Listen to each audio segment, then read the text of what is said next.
ने थोड़ा किया है। अभी आप इस गोरक्ष पीठ के नाथ संप्रदाय और पूर्वक्ष पीठ के इस राम मंदिर आंदोलन में सहभाग की भूमिका का हम सबको एक बार स्मरण दिलाएंगे। वो भी उपस्थित हैं, मैं उनका भी स्वागत अभिनंदन वंदन करता हूं। जनप्रतिनिधि के नाते हमारे बीच में श्री सूर्य प्रताप शाही जी, स्वतंत्र देव जी, यहां के महापौर और हमारे बीच में विधायकगण श्री रामचंद्र जी रुदौली के विधायक हैं, श्री अभय सिंह जी बगल में गोसाईगंज क्षेत्र है उसके विधायक हैं, और श्रीमान अमित सिंह जी जो इधर सोहावल बीकापुर क्षेत्र है उसके विधायक हैं, और जिला पंचायत अध्यक्ष श्रीमती रोली सिंह जी उपस्थित हैं। मैं उनका भी स्वागत अभिनंदन करता हूं, वंदन करता हूं। श्रीमान दिनेश जी और श्री गोपाल जी संघ के श्रेष्ठ वरिष्ठ प्रचारक हैं, इस मंच पर उपस्थित हैं, मैं उनका भी स्वागत अभिनंदन करता हूं। श्री वेद प्रकाश गुप्ता जी नगर के विधायक हैं और इस आंदोलन के साथ भी बहुत दिनों से जुड़े हैं, मैं उनका भी स्वागत वंदन अभिनंदन करता हूं। श्री गोपाल जी संघ के प्रचारक हैं, राम मंदिर निर्माण के साथ हमारे साथ कदम से कदम मिला करके काम कर रहे हैं, मैं उनका भी स्वागत अभिनंदन वंदन करता हूं। शेष समृद्ध मंच पर उपस्थित अन्य महानुभावों का स्वागत करते हुए मैं आह्वान करता हूं श्रीमान चंपत राय जी का कि माननीय मुख्यमंत्री जी का स्मृति चिन्ह भेंट करके अपने पूज्य संतों के साथ उनका स्वागत करें। सादर निवेदन।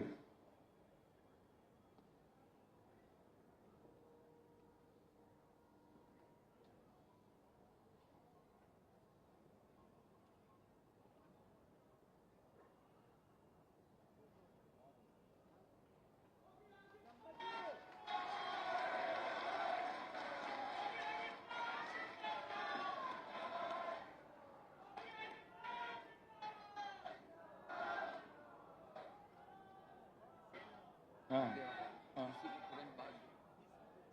अच्छा, क्या नाम उसका? मैं चंपत जी। हाँ, एक मिनट। एक हमारी सूची में हनुमानगढ़ी के श्री महंत धर्मदास जी महाराज का नाम नहीं था, मैं भूल गया, क्षमा चाहता हूं। वो भी मंच पर उपस्थित हैं, उनका भी स्वागत अभिनंदन है। श्रीमान चंपत राय जी।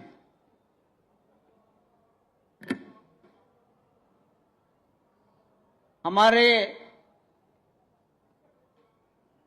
मुख्यमंत्री महोदय मंच पर उपस्थित महंत धर्मदास जी महाराज, निर्वाणी अखाड़ा हनुमानगढ़ी महंत दिनेंद्र दास जी महाराज, अयोध्या बैठक निर्मोही अखाड़ा के महंत, अन्य सभी उपस्थित सज्जन वृंद, जो मुझे बोलना था उसके पहले मैं एक छोटा सा विषय और रखता हूं। हमारे मंच पर एक बालक आया है। इस बालक की आयु 6 वर्ष है और ये पंजाब के पाकिस्तान बॉर्डर पर फाजिल्का जिला, फाजिल्का का अबोहर कस्बा, उस कस्बे से 14 नवंबर को इसने दौड़ लगाना प्रारंभ किया। लगभग 1200 किलोमीटर अयोध्या है। एक दिन में कभी 19 कभी 20 किलोमीटर दौड़ता हुआ ये बालक कल शाम को सरयू तट पर पहुंचा। इस बालक का नाम मोहब्बत है। इसके पिता बार्बर नाई हैं, बाल काटने का काम करते हैं। बालक और भी छोटी आयु से दौड़ने का शौकीन है। हमारे मन में, व्यक्तिगत मेरे मन में इच्छा हुई माननीय मुख्यमंत्री योगी आदित्यनाथ जी महाराज का आशीर्वाद उसको प्राप्त हो जाए। वो बालक सामने आए।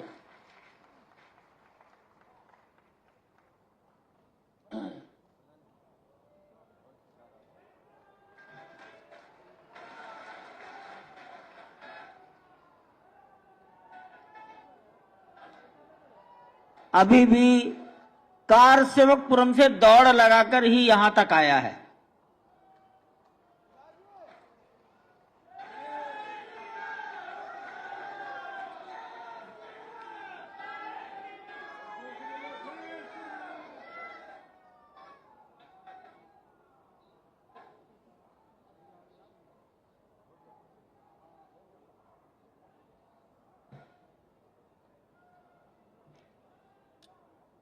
आसन ग्रहण करें।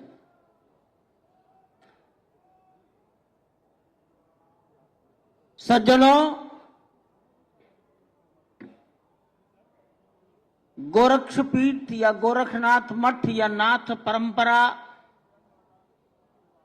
इस देश की कम से कम 1000 साल से चली आ रही परंपरा है। प्रारंभ से ही इस परंपरा ने समाज में किसी के साथ भेदभाव नहीं किया। हमारा समाज अनेक प्रकार की जातियां, उपजातियों में उनके नाम से जाना जाता है, लेकिन नाथ परंपरा बहुत प्रारंभ से जो भी घर छोड़कर फक्कड़ रहकर जीवन जी सकते हैं वो इस परंपरा में हैं।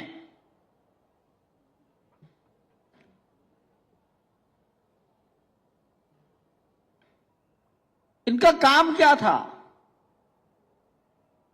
अखाड़ों का काम क्या था? तो ये था अपने जीवन मूल्यों की रक्षा, मठ मंदिरों की रक्षा, तीर्थों की रक्षा। समय समय पर यह कार्य संपन्न हुआ।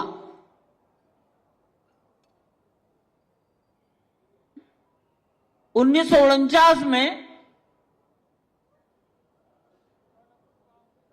गोरखपुर की गोरक्षपीठ पर पूज्य महंत दिग्विजयनाथ जी स्थापित थे, विराजमान थे।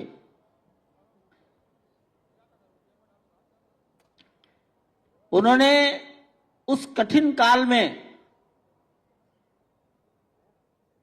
दृढ़ रहकर समाज की रक्षा की। उसी काल में 22 दिसंबर 1949 की अर्धरात्रि को अयोध्या के कुछ हनुमानगढ़ी के बाबा अभिराम दास जी महाराज,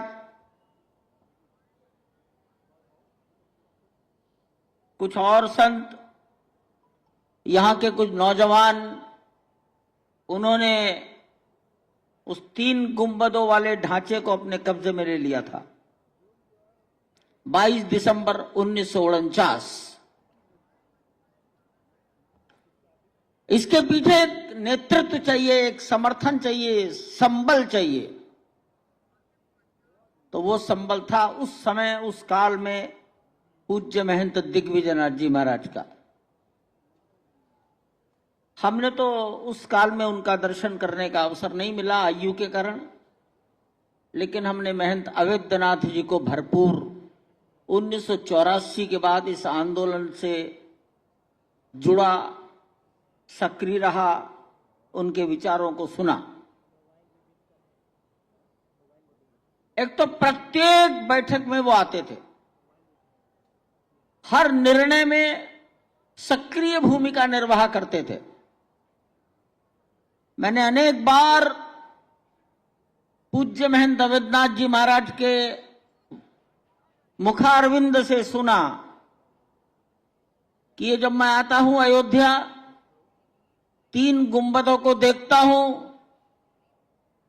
तो मुझे लगता है किसी ने मेरे पिता की हत्या करके पिता की लाश पेड़ पर टांग दी है। लाठी लेकर नीचे खड़ा है,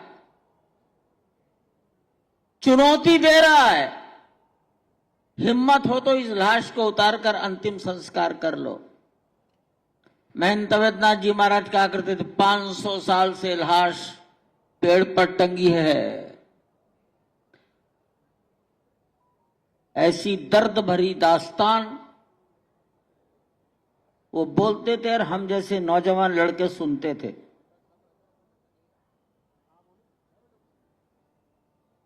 अंतिम समय तक वो मंदिर के बारे में जानकारी लेते थे। अशोक सिंघल को बुलाओ, क्या हाल है।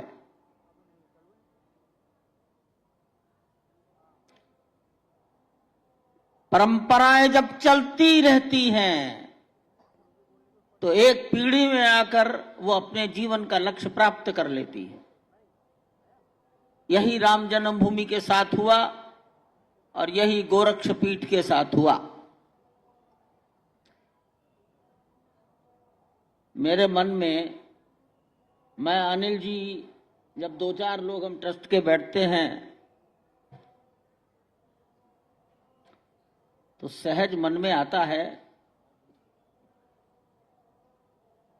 हमने सुना है कि पिता ही पुत्र के रूप में जन्म लेता है,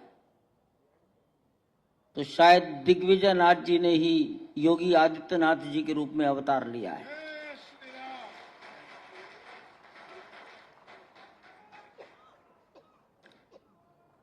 जैसा वो बोलते थे, जो समाज के अंदर प्रेरणा और हिम्मत जगाते थे, अब वो सुनने को मिलता है। ये मुकदमा 2017 के बाद ही शुरू हो पाया। उसका कारण क्या था? तो 18 से 25 हजार पृष्ठों का अंग्रेजी अनुवाद कौन करेगा? कोर्ट के दस्तावेज हिंदी में, संस्कृत में, उर्दू में, फारसी में, गुरमुखी में, फ्रेंच में और अंग्रेजी में। सर्वोच्च न्यायालय की भाषा केवल अंग्रेजी। आपने जब सत्ता का नेतृत्व अपने हाथ में ले लिया, सुप्रीम कोर्ट की पेशी हुई, तो सरकार के प्रतिनिधि एडवोकेट ने कहा इन हजारों पृष्ठों का अनुवाद उत्तर प्रदेश की सरकार कराएगी। निर्धारित जो समय हमें दिया जाएगा उसमें काम पूरा होगा। ये उसका परिणाम है कि सर्वोच्च न्यायालय की कार्रवाई आगे बढ़ सकी। अन्यथा परमात्मा जाने, परमात्मा जाने।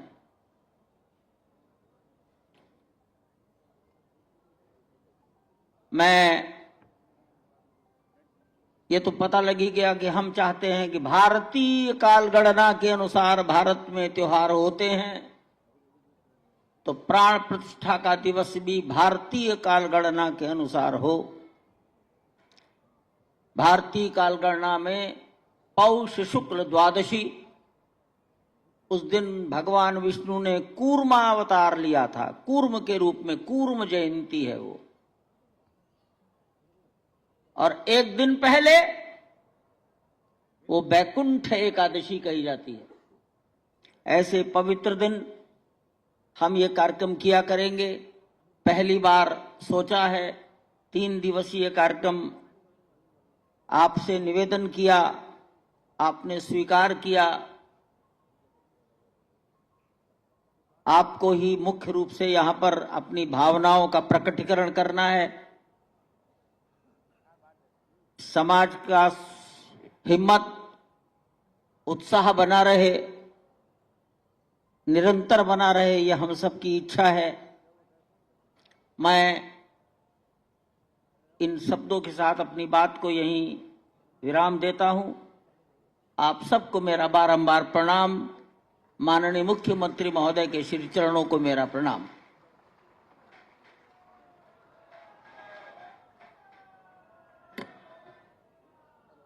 वो अवसर आ गया जिसके लिए आप सुबह से प्रतीक्षारत थे।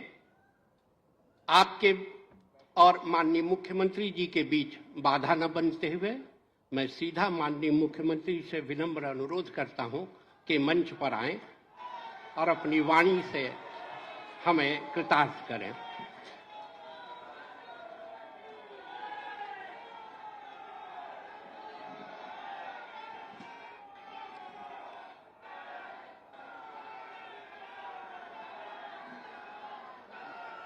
रामाय रामभद्राय रामचंद्राय वेद से रघुनाथाय नाथाय सीताय पति नमः।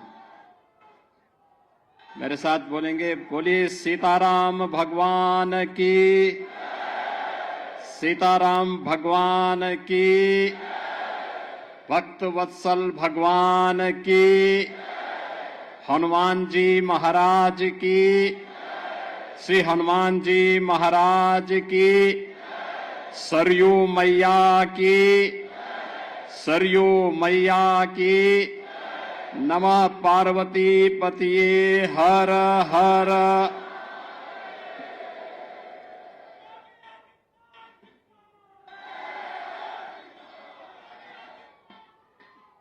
प्रतिष्ठा द्वादशी के आज के इस पावन आयोजन में मंच पर उपस्थित पूज्य संतजन महान श्री दिनेंद्र दास जी महाराज, महान श्री धर्मदास जी महाराज, महंत ज्ञानी गुरजीत सिंह जी,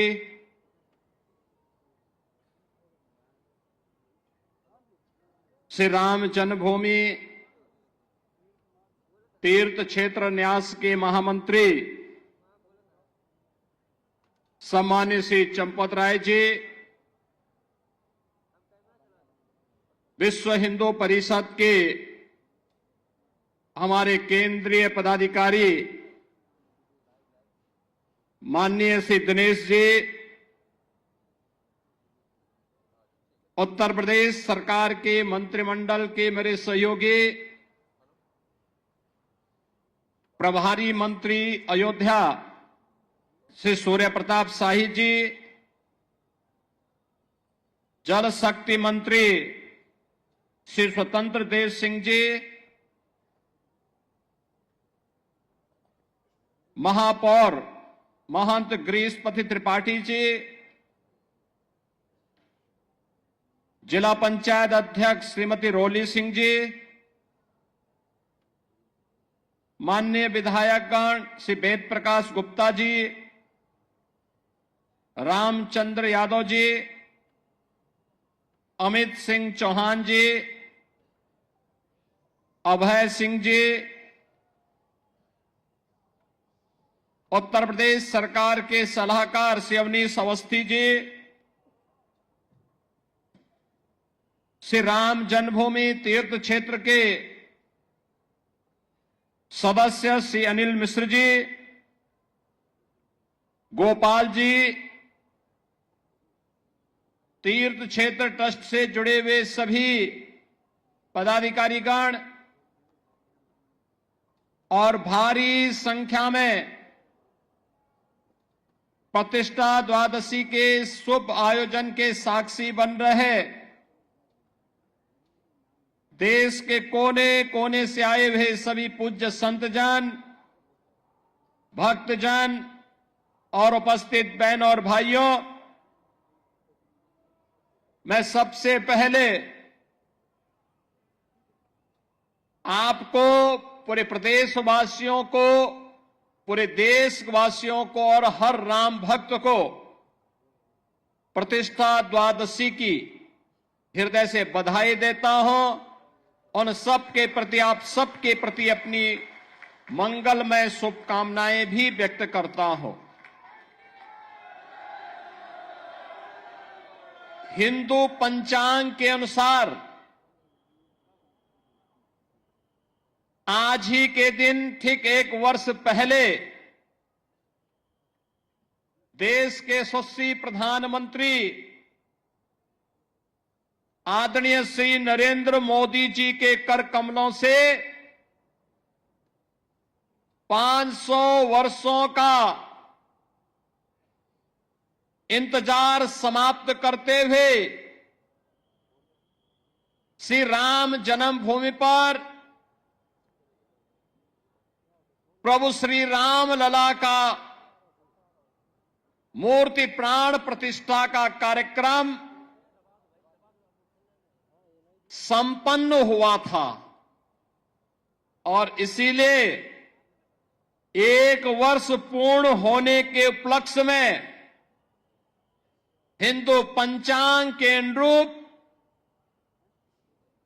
श्री राम जन्मभूमि तीर्थ क्षेत्र न्यास के द्वारा आज प्रतिष्ठा द्वादशी के रूप में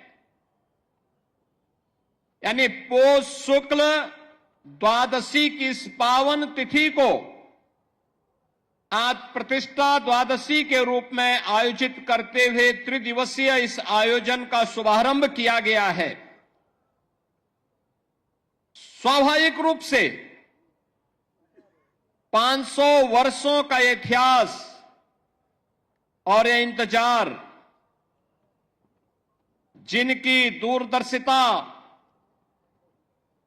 से संपन्न होकर के आज इस गौरव की अनुभूति हम सबको, हर राम भक्त को करा रही है, ऐसे देश के यशस्वी प्रधानमंत्री श्री नरेंद्र मोदी जी के प्रति सबसे पहले कृतज्ञता ज्ञापित करते हुए हम सब हृदय से आभार व्यक्त करते हैं।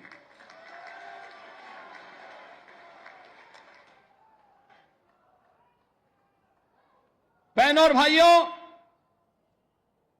इस अवसर पर श्री राम जन्मभूमि के लिए चले एक लंबे आंदोलन को, जो संविधान के दायरे में रह करके लोकतांत्रिक तरीके से जिस आंदोलन को एक मंच पर सजोने का काम राष्ट्रीय स्वयंसेवक संघ के मार्गदर्शन और नेतृत्व में सरदेव अशोक सिंघल जी ने आगे बढ़ाने का कार्य किया था, आज उनकी स्मृतियों को भी नमन करते हुए उन्हें मैं विनम्र श्रद्धांजलि अर्पित करता हूं। बहनों और भाइयों, यहां पर जो बात अभी माननीय चंपत जी कह रहे थे, 22 दिसंबर 1949 रामलला का अपनी जन्मभूमि में प्रकटीकरण होना, जो इस पूरी लड़ाई की पृष्ठभूमि को आगे बढ़ाता हुआ आज इन स्थितियों में पहुंचा कि हम 1 वर्ष की प्राण प्रतिष्ठा के कार्यकाल के उपरांत आज यहां पर एकत्र होकर के इस मंगल गान के साथ अभिभूत होकर के गौरव की अनुभूति कर रहे हैं। लेकिन इसके उपरांत भी अनेक ऐसी तिथियां आई जिन्होंने हर भारतवासी के सामने अग्नि परीक्षा के इस दौर से उसे ले जाते हुए न्याय संगत तरीके से मर्यादा के अनुसार धैर्य की अपनी अग्नि परीक्षा देते हुए हर भारतवासी गुजरा। लेकिन ध्येय सबका एक ही था, अयोध्या में श्री राम जन्मभूमि पर प्रभु रामलला का विराजमान हो, हर हाल में विराजमान हो। और इसके लिए इसका शुभारंभ होता है 9 नवंबर 2019 को, जब भारत की न्यायपालिका ने संवैधानिक तरीके से सर्वसम्मत से यह निर्णय सुनाया कि अयोध्या में जहां पर विवादित ढांचा था वह राम जन्मभूमि है और वहां पर एक ट्रस्ट गठित करते हुए प्रभु श्री रामलला के भव्य मंदिर के निर्माण का मार्ग प्रशस्त होना ही चाहिए। बहनों और भाइयों, यह कार्य संपन्न होने के उपरांत 5 अगस्त 2020 को इसी अयोध्या धाम में आकर के देश के यशस्वी प्रधानमंत्री श्री नरेंद्र मोदी जी ने आकर के प्रभु श्री राम लला के भव्य मंदिर के कार्यक्रम का शुभारंभ किया और उसके उपरांत 22 जनवरी 2024 अगर हिंदू पंचांग के अनुसार हम देखें तो पौष शुक्ल द्वादशी के दिन, आज ही के दिन, आदरणीय प्रधानमंत्री जी ने देश भर से आए हुए हर तबके के नेतृत्व वर्ग की उपस्थिति में, पूज्य संतों के सानिध्य में 500 वर्षों का इंतजार समाप्त करते हुए रामलला को उनकी जन्मभूमि में प्रतिष्ठित कराने का काम किया था। रामलला का प्राण प्रतिष्ठा का एक कार्यक्रम संपन्न होने के उपरांत लाखों की संख्या में श्रद्धालु जन अयोध्या धाम में पधार रहे हैं। एवरेज अयोध्या का प्रतिदिन अयोध्या में 1.5 से 2 लाख श्रद्धालुओं का आगमन अयोध्या धाम में हो रहा है। 1 से 1.5 लाख राम जन्मभूमि में दर्शन कर पाते हैं। बहुत सारे लोग अन्य धामों में दर्शन करते हुए कुछ इंतजार करते हैं, कुछ जाते हैं, फिर अन्य कार्यक्रमों के बाद फिर आयोजन में भागीदार बनते हैं। आज अयोध्या जिस रूप में हम सबके सामने है, आपने देखा होगा, यह अवसर हम सबके लिए किस रूप में आया। किसी ने सोचा था अयोध्या के बारे में? कोई सोचता था 1 वर्ष पहले, 5 वर्ष पहले, 10 वर्ष पहले कोई सोचता था कि हमारा अयोध्या दी इस रूप में इसका अधिकारी है, इसको यह अधिकार प्राप्त होना चाहिए। 2014 के पहले, 2017 के पहले इस अयोध्या में बिजली भी नहीं मिलती थी। 3 से 4 घंटे बामुश्किल बिजली। स्वच्छता की कोई कहीं अता पता नहीं था। राम जी की पेड़ी में वहीं पर सरयू जी का जल सड़ता रहता था। हजारों वर्ष पहले लंका पर विजय प्राप्त करने के उपरांत भगवान श्री राम पुष्पक विमान से अयोध्या धाम पधारे थे और हजारों वर्षों के बाद भी विज्ञान जब इतना प्रगति कर चुका है, तब भी अयोध्या में कोई एयरपोर्ट नहीं था जहां पर कोई फ्लाइट लैंड कर सके।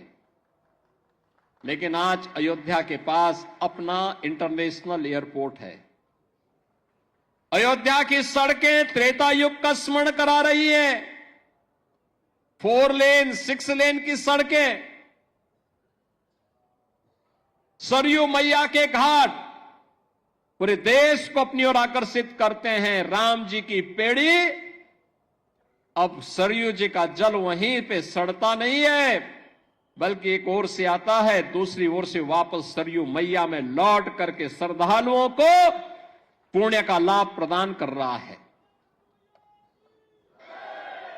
आज तो आप कहीं भी जाएंगे अयोध्या में, अयोध्या अयोध्या होने का एहसास कराता है। आज हमारी अयोध्या देश की पहली सोलर सिटी बन चुकी है। पहली सोलर सिटी, सूर्य वंश की राजधानी है, पहली सोलर सिटी अयोध्या बन चुकी है। ये जो बिजली यहां दिखती है ना, जलती है स्ट्रीट लाइट के रूप में घरों में, ये किसी थर्मल पावर स्टेशन से नहीं, किसी हाइड्रो पावर स्टेशन से नहीं, बल्कि सूर्य की रोशनी से जो ऊर्जा पैदा होती है, उससे ये बिजली जलती है और उसी बिजली को पूरी अयोध्या उसी का उपयोग करता है। ये नई अयोध्या, नए भारत का नया उत्तर प्रदेश है, तो नए उत्तर प्रदेश की नई अयोध्या अपने तीर्थ होने के गौरव के साथ पूरे देश को अपने साथ जोड़ रही है। लेकिन क्या यह अचानक हो गया? एक दिन में हो गया? नहीं, इसके लिए एक लंबे संघर्ष को आगे बढ़ाना पड़ा था। जो मैंने पहले भी बताया, दर्जनों पीढ़ियां चली गई, एक ही कामना थी और वह थी अयोध्या में हम अपने प्रभु रामलला को विराजमान होता हुआ देख सके। सबकी एक ही तमन्ना थी, अधूरी कामना के साथ पूज्य संतों का, भक्तों का चला जाना, लेकिन संकल्प उनका इतना दृढ़ था कि उस संकल्प को पूरा करने के लिए हम सब सौभाग्यशाली हैं कि इन तिथियों को अपने इन भौतिक चक्षुओं से देखने का सौभाग्य हम सबको प्राप्त हुआ है। बहनों और भाइयों, रामकाज के इन सभी कार्यों के लिए त्याग और तपस्या पूज्य संतों की थी, राम भक्तों की थी, और उन अनगिनत राम भक्तों, कार सेवकों, पूज्य संतों, उन सब के हम सचमुच ऋणी हैं, जिनके कारण संघर्ष के साथ साथ अग्नि परीक्षा के दौर से गुजरते हुए भी वे अपने मार्ग से कभी विचलित नहीं हुए। और राम जन्मभूमि देश का एक ऐसा आंदोलन है, 500 वर्षों में, अगर आप 500 वर्षों में 1528 से लेकर के 6 दिसंबर 1992 तक के इतिहास को उठा करके देखेंगे तो हर 15 से 20 वर्ष के अंतराल में हिंदू समाज फिर से संघर्ष करने के लिए, अपनी जन्मभूमि को वापस प्राप्त करने के लिए, अपने प्रभु की जन्मभूमि को वापस प्राप्त करने के लिए निरंतर कार्य करता रहा, संघर्ष करता रहा। जिस भाषा में शासन तंत्र समझता था उस भाषा में उन्हें समझाने के लिए वह कार्य कर रहा था। और अंततः यह अवसर आया जब पूज्य संतों के सानिध्य में राष्ट्रीय स्वयंसेवक संघ के नेतृत्व में सरदेव अशोक सिंघल जी जैसे युग दृष्टा नेतृत्व इस आंदोलन के साथ जुड़ता है, जिन्होंने कभी मान अपमान की चिंता नहीं की। एक ही ध्येय था, हर हाल में राम जन्मभूमि वापस हिंदुओं को प्राप्त होना चाहिए, रामलला का भव्य मंदिर का निर्माण होना चाहिए। सचमुच बोलने के लिए शब्द नहीं है, हम सबका मन भावुक हो जाता है, भाव विभोर हो जाते हैं, हम भाव विह्वल हो जाते हैं जब इस पूरे इतिहास को देखते हैं। उस आंदोलन को नजदीक से हम लोगों ने जब देखा और आज जब यह परिणाम हम सबके सामने आता है तो खुशी इस बात की होती है कि हम सब सौभाग्यशाली हैं। याद करिए, और मेरे लिए इसलिए भी सौभाग्य का विषय है कि हमारी 3 पीढ़ी उस अभियान के साथ जुड़ी रही। पूज्य महंत दिग्विजय नाथ जी महाराज को मैं नहीं देख पाया था, लेकिन अपने पूज्य गुरुदेव से जो मैं सुनता था, और मुझे याद है जब 2014 में मेरे पूज्य गुरुदेव अपने अंतिम, यानी उनके अंतिम श्वास चल रही थी, संजोग ऐसा था कि सरदेव अशोक सिंघल जी उस समय उनको देखने के लिए हॉस्पिटल में आए और अंतिम बातचीत भी उनकी सरदेव अशोक जी के साथ ही। काफी देर तक वह देख रहे थे, अशोक जी की तरफ देख रहे थे, और अंत में एक ही बात उन्होंने कही। मैं देख रहा था उस दौरान वो कई दिनों से किसी से बोल नहीं रहे थे। अशोक जी को भी काफी देर तक, लगभग 1 घंटे तक वह देखते रहे, एक टकटकी लगाओ निगाहों से देखते रहे, और अंत में उन्होंने अशोक जी को सामने बुलाया, कहा क्या राम जन्मभूमि का मंदिर बन जाएगा ना? तो अशोक जी ने कहा जरूर बनेगा, आप एक बार थोड़ा स्वस्थ होइए, जरूर बनेगा, जरूर बनेगा। और यही आश्वस्त के बाद कुछ ही दिन के बाद उन्होंने अपनी भौतिक देह का विश्राम कर दिया था। बहनों और भाइयों, बाबा अभिराम दास जी हों, पूज्य परमहंस रामचंद्र दास जी महाराज रहे हो, शंकराचार्य की परंपरा रही हो, रामानंदाचार्य की परंपरा रही हो, रामानुजाचार्यों की परंपरा रही हो, पूज्य संतों की एक अविरल परंपरा रही हो, या फिर राष्ट्रीय स्वयंसेवक संघ से जुड़े हुए यशस्वी नेतृत्व का ये पूरा अनवरत सिलसिला चलता रहा, लगातार चलता रहा। और आज हम सब यहां पर इस बात का एहसास कर रहे हैं कि राम जन्मभूमि के लिए जो ये आंदोलन चला था, आज वो एक सार्थक लक्ष्य की ओर आगे बढ़ते हुए किस रूप में जा रहा। जो भी अयोध्या आता है, कोई भी आता है, दुनिया के अंदर कोई भी आता है, वह व्यक्ति अभिभूत होकर के जाता है। जिसने 5 वर्ष पहले, 10 वर्ष पहले अयोध्या देखी होगी, आज जब अयोध्या आता तो उसको पहचानने में कठिनाई होती। कहता वाह, अयोध्या तो अब त्रेता युग का एहसास करा रही है। और हम कह सकते हैं अभी 1 साल 2 साल और देखें, जब ये पूरा परिसर, राम जन्मभूमि का पूरा परिसर अपने भव्य रूप में आएगा तो दुनिया का सुंदरतम नगर के रूप में, सबसे आध्यात्मिक, सबसे धार्मिक, पुरी के साथ साथ धाम के रूप में, दुनिया की सबसे वैभवशाली नगरी के रूप में हमारा अयोध्या धाम विकसित होने जा रहा है, उस ओर आगे बढ़ रहा है। श्री राम जन्मभूमि तीर्थ क्षेत्र न्यास ने पिछले 4 वर्ष के दौरान न दिन देखा, न रात देखा, न धूप देखी, न बरसात देखी। सबकी परवाह, किसी की भी परवाह किए बगैर केवल एक ध्येय के साथ कि रामलला की प्राण प्रतिष्ठा के कार्यक्रम के साथ जुड़ने के साथ ही मंदिर को भव्य स्वरूप देकर के कोटि कोटि राम भक्तों के अनुरूप यहां पर उस प्रकार की व्यवस्था देना, और उसके लिए न्यास निरंतर अहर्निश लग करके उसके लिए कार्य कर रहा है।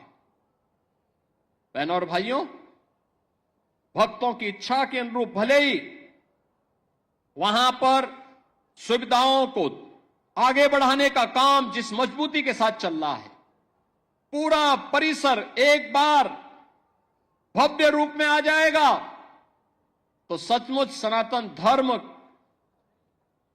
के धार्मिक स्थलों को किस रूप में भव्य होना चाहिए, वह दृश्य श्री राम जन्मभूमि का यह भव्य मंदिर सनातन धर्म के सभी स्थलों के लिए एक नई प्रेरणा का केंद्र बिंदु बनने वाला है। और उसके लिए हम सबको अपने आप को तैयार करना। आज का जब हम यहां पर प्रतिष्ठा द्वादशी के अवसर पर आए हैं तो बहनों और भाइयों, हमारे सामने बहुत सारे लक्ष्य हैं। एक चीज हम सबको इस बारे में ध्यान रखना होगा, और वह इस बात को लेकर के रखना होगा कि किन कारणों से, वे कौन सी परिस्थितियां थी कि समाज बटा हुआ था और हमारे पूज्य आराध्य देव स्थल अपमानित हो रहे थे। अगर हम जाति के नाम पर और तमाम अन्य वादों के आधार पर विभाजित रहेंगे तो इस प्रकार की अपमानजनक स्थितियों का सामना हम सबको निरंतर करना पड़ सकता है। और इसलिए आज की आवश्यकता वही है जो न केवल हमारे वर्तमान को बल्कि भविष्य को भी सुरक्षित रख सकता है। उस एकता के सूत्र में बांधने के लिए, राष्ट्रीय एकात्मता के लिए कार्य करने के संकल्प के साथ जब हम जुड़ेंगे, याद रखना, राष्ट्रीय एकात्मता की कड़ी मजबूत होगी, सनातन धर्म भी मजबूत होगा, देश भी मजबूत होगा, हम सब भी मजबूत होंगे। लेकिन अगर हमारा देश कहीं किन्हीं कारणों से आपस में ही विभाजित होकर के कमजोर होगा, जातीयता की खाइयां चौड़ी होंगी, क्षेत्र और भाषाई आधार पर हम विभाजित होंगे, तो इसका खामियाजा सबसे पहले हमारे पूज्य धर्मस्थलों को ही भुगतना पड़ेगा, बहन और बेटियों को ही भुगतना पड़ेगा। उस प्रकार की स्थिति हम सबके सामने दोबारा न होने पाए, यह एक नया संकेत भी द्वादश प्रतिष्ठा का यह आयोजन हम सबको, प्रतिष्ठा द्वादशी का यह कार्यक्रम हम सबको इस नई प्रेरणा के साथ आगे बढ़ने के लिए प्रेरित कर रहा है। और इस अवसर पर मैं आप सबसे यही आह्वान करूंगा, मैं एक यही आह्वान करूंगा कि प्रतिष्ठा द्वादशी हम सबको राष्ट्रीय एकात्मता को मजबूती प्रदान करने के लिए आह्वान कर रही है। और प्रधानमंत्री मोदी जी ने प्राण प्रतिष्ठा समारोह के दिन, आज के ठीक 1 वर्ष पहले, देशवासियों से यही आह्वान किया था कि राम तो हमारे लिए राष्ट्र के प्रतीक हैं, राम है तो राष्ट्र है और राष्ट्र है तो राम है। दोनों को अलग करके नहीं देखा जा सकता है, दोनों एक दूसरे के पूरक हैं। उत्तर से दक्षिण तक, पूरब से पश्चिम तक, इन्हीं आराध्य देवों के कारण आज वर्तमान भारत है। और इस नए भारत को आज जिस दिशा में प्रधानमंत्री मोदी जी के नेतृत्व में आज आगे बढ़ाया जा रहा है, इसके लिए हम सबकी जिम्मेदारी बनती है कि हम सब उस अभियान का हिस्सा बने, उस अभियान का हिस्सा बने। याद रखना, सत्य को अधिक दिनों तक कोई धुंधला करके नहीं रख सकता है। सत्य एक दिन सबके सामने उजागर होगा और सत्य का उजागर होना ही अयोध्या में राम जन्मभूमि पर प्रभु रामलला के भव्य मंदिर के निर्माण के रूप में हम सबके सामने सत्य के रूप में देश और दुनिया देख रही है। राम जन्मभूमि में प्रभु राम का यह भव्य मंदिर का निर्माण दुनिया में दबी कुचली सभ्यता और संस्कृति के लिए एक नया संदेश भी है। लोकतांत्रिक तरीके से, संविधान सम्मत तरीके से वे अपने अधिकार लिए जा सकते हैं। ये अधिकार अयोध्या में राम जन्मभूमि के लिए हुए अनगिनत बलिदान और उन सब मूल्यों के साथ अग्नि परीक्षा के दौर से बार बार गुजरने के बावजूद भी अपना धैर्य न खोना इस अभियान का हिस्सा रहा है। हम सब निरंतर इस पथ के अनुगामी बनेंगे, इस विश्वास के साथ। परसों से प्रयागराज की धरती पर महाकुंभ का भी आयोजन होने जा रहा है और प्रयागराज में भी जैसी सुविधा अयोध्या धाम में है, ऐसी भव्य सुविधा प्रयागराज में भी सबको प्राप्त होने वाली है।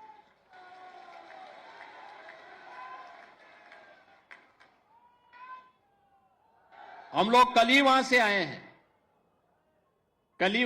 हैं, पूरी व्यवस्था देख करके, अंतिम स्वरूप दे करके। और आप देखिए, कुंभ का मतलब, महाकुंभ का मतलब क्या होता है।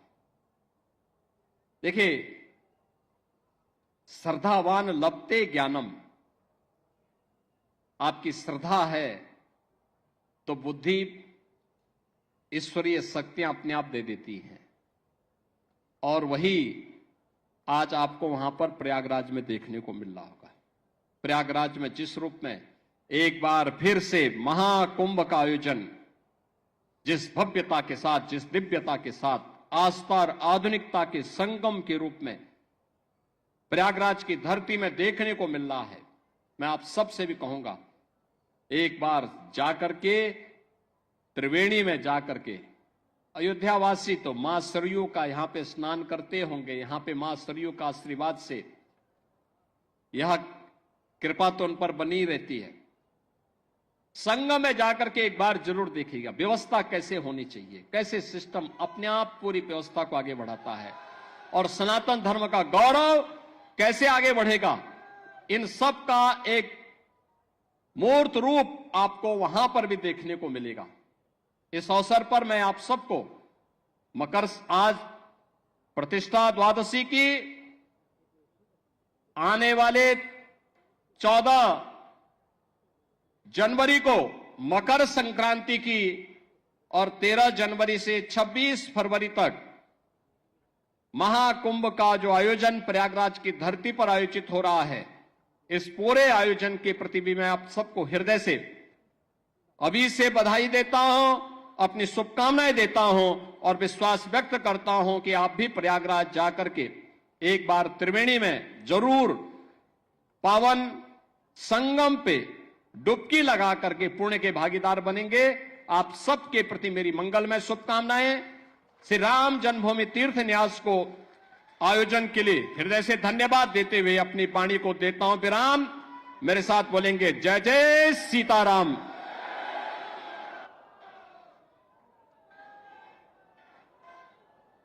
आपका आभार माननीय मुख्यमंत्री जी। अब मैं व्यवस्थापक श्री राम जन्मभूमि मंदिर गोपाल जी का आह्वान करता हूं कि वो मंच पर आएं और अतिथियों के प्रति धन्यवाद ज्ञापित करें। गोपाल जी। प्रतिष्ठा द्वादशी के शुभ अवसर पर अपने व्यस्तमय कार्यक्रम के बीच में समय देकर इस 3 दिन के आयोजन का शुभारंभ करने वाले माननीय उत्तर प्रदेश के माननीय मुख्यमंत्री पूज्य योगी आदित्यनाथ जी का हृदयपूर्वक धन्यवाद देता हूं। आप बार बार अयोध्या आते हैं और